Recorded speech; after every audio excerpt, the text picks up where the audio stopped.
Arsenal are going to be making moves in this transfer window, 100%. There's going to be incomings, but there's also going to be outgoings. And that's what I want to focus on in this video, because there's a massive problem that people are not talking about. Like, if the plans go ahead as scheduled this summer transfer window, Arsenal are going to find themselves in trouble. And it's something we need to discuss on this video.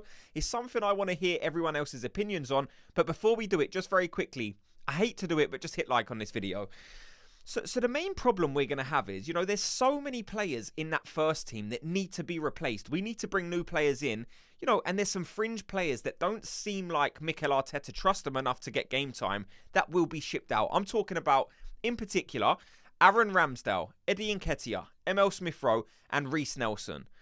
But, what do all these players have in common? They're all homegrown players from England that count towards our quota.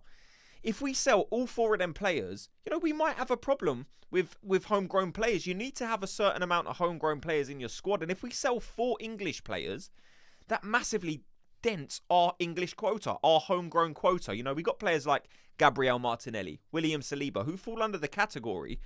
But, it's worth considering that if all 4 of those go in this transfer window, we are going to have to bring in a couple of English players. I think there's a way we can get around it for one player. I think there will be a promotion that will count towards that homegrown quota for next season going into that first squad. That will be Ethan Nwaneri. I think he's probably at a level where he's ready to step up. And I think even more so, if we sell all 4 of those English players, I think Mikel Arteta probably looks at him now and says he is ready. But I think given that there's 4 English homegrown players that are going to be sold, he might just look at it and say, I think he's a good player anyway, but we need him to go towards this quota. And that's where I want your guys' opinions on, If you're looking out there at the transfer market, if you're looking out there at what positions Arsenal need to strengthen, what English or homegrown players do you see as viable options? Because we probably do need to bring some in, as I'm talking about. Do you go for, because we're looking for wide players, do you look at an Eze? Or do you look at, what central midfielders are there? Does that make you look at a Conor Gallagher or someone like that and think, right, we need midfield options, so maybe we need to go for a player like Conor Gallagher? Listen, I don't think Conor Gallagher's the answer. But I'm saying it's definitely worth thinking about. There might come a point in time, or there might be a transfer this summer that you're looking at and thinking, why are we even being linked with this player? Why are Arsenal considering making a move for this player who's not even that great? I think there will be a summer transfer in the coming months that we're looking at and saying, I don't think this is the right guy, but he's an English guy or he's a homegrown player. I'm looking, like I said, I'm looking at Eze. I'm looking at the goalkeeper position. If Aaron Ramsdale goes, and this is what I wanted everyone else's opinion as well. We're seeing links come out with Nketiah, Emile Smith Rowe. How much do you consider a fair price for these players? Aaron Ramsdale, what are we going to get? 30, 40 million pound? Look, a player is only ever worth what another team's willing to pay for them. So if another team will only pay maximum 20 million pound for Aaron Ramsdale, then that's all he's worth.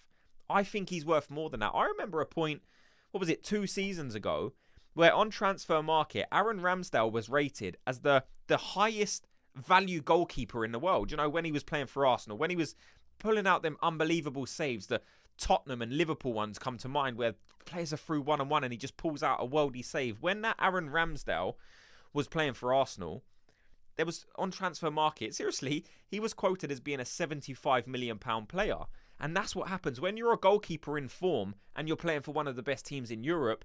Your price will be way higher than what it is now, for example. We're talking about a 20 to 40 million pound price tag for Aaron Ramsdale, when, like I said, 2 seasons ago it would have been 75. But just because he's not playing, teams know we need to sell. Teams aren't going to come up to us and say, listen, we'll buy Aaron Ramsdale for 40, 50 million pound. It's just not going to happen. They know Aaron Ramsdale's not going to be happy sitting on the bench for Arsenal. David Raya has come in. He's done very well. Aaron Ramsdale knows if he wants game time, if he wants to push England for that number 1 spot, he needs to go and get minutes somewhere else. Other teams know this. They're not going to be stupid. They're not going to come in with a silly offer. They're going to come in with £20 million and try and take him off our hands. And Edu might come to a point where he's looking at it and saying, look, the player's worth way more than that. But if no one else is going to buy him, what do? Do you just keep the player unhappy? That could be an option, because I certainly wouldn't be giving Ramsdale away for £20 million. I think that would be criminal. You're giving him out for less than we paid for, and we've improved him, and we've gave him bags of experience. He's a brilliant keeper, and he will be. If he moves to a good club, Aaron Ramsdale will go back to the form that he displayed a couple of seasons ago when he was in the team of the season last year. You will get that Aaron Ramsdale again. We've seen him come in the season just gone. You know, he did make some mistakes. There was a pressure around Aaron Ramsdale, you know, that maybe made him struggle slightly. But Aaron Ramsdale's not the only one. Like I said, let me know what you think's a fair price for Aaron Ramsdale. Eddie Nketiah being linked with Fulham. Emile Smith Rowe as well being linked with Fulham.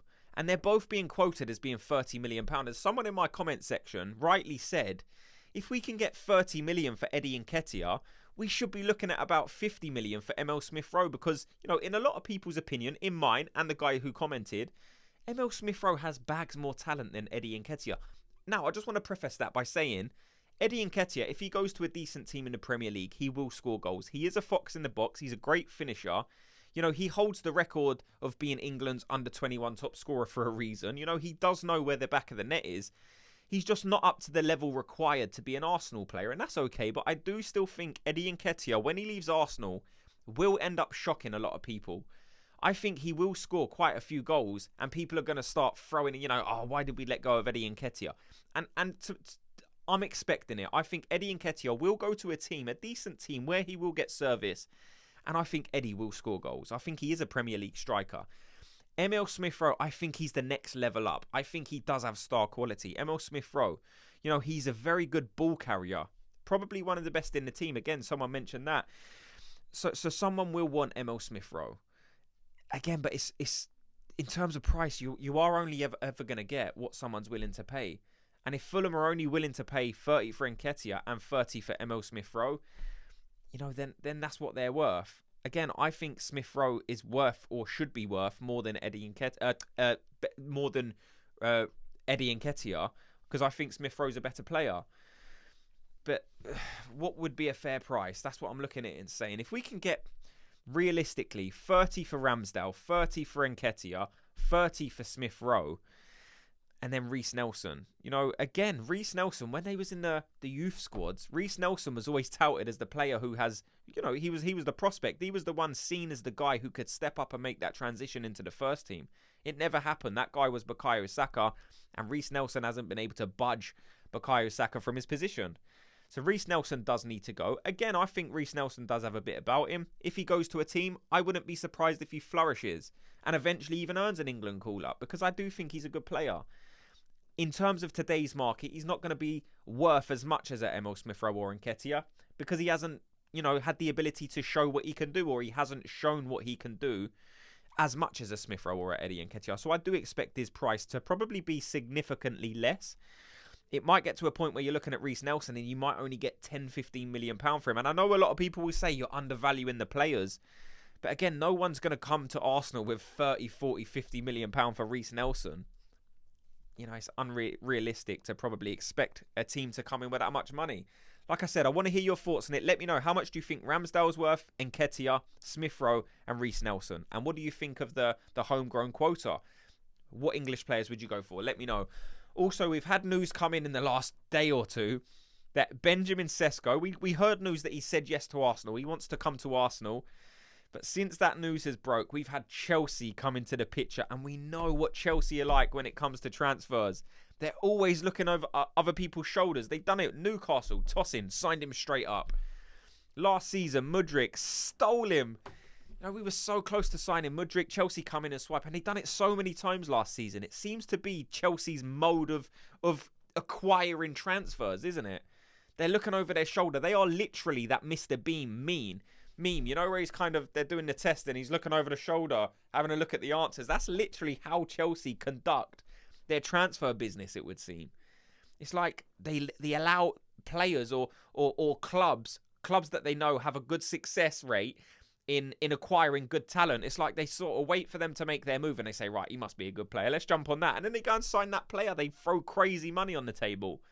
We had someone from Mudryk's old camp come out and say the reason Mudryk was forced into Chelsea is because the money that they offered for him, or the way that they structured their deal. They could pay all the money up front, and Arsenal just couldn't do that. So Mudryk was forced in towards Chelsea.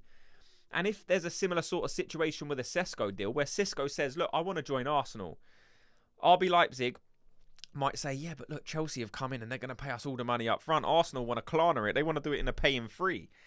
And if we get into that kind of situation, it could be a tricky deal to get done on the Sesko one. Look, I still think the Sesko one's going to happen. I'm not panicking.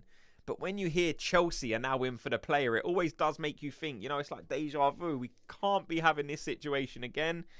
Like I said, I still remain positive about the Sesko deal. But let me know, does your mind change now you're hearing that Chelsea are interested in this player? Does it make you worry slightly more? Let me know in the comment section. Thanks so much to everyone for watching and listening. Before I go, like I said, just do me the favour, giving me a thumbs up on this video. Just like it and subscribe. And I'll speak to you all in tomorrow's video. Gooners, have a good day.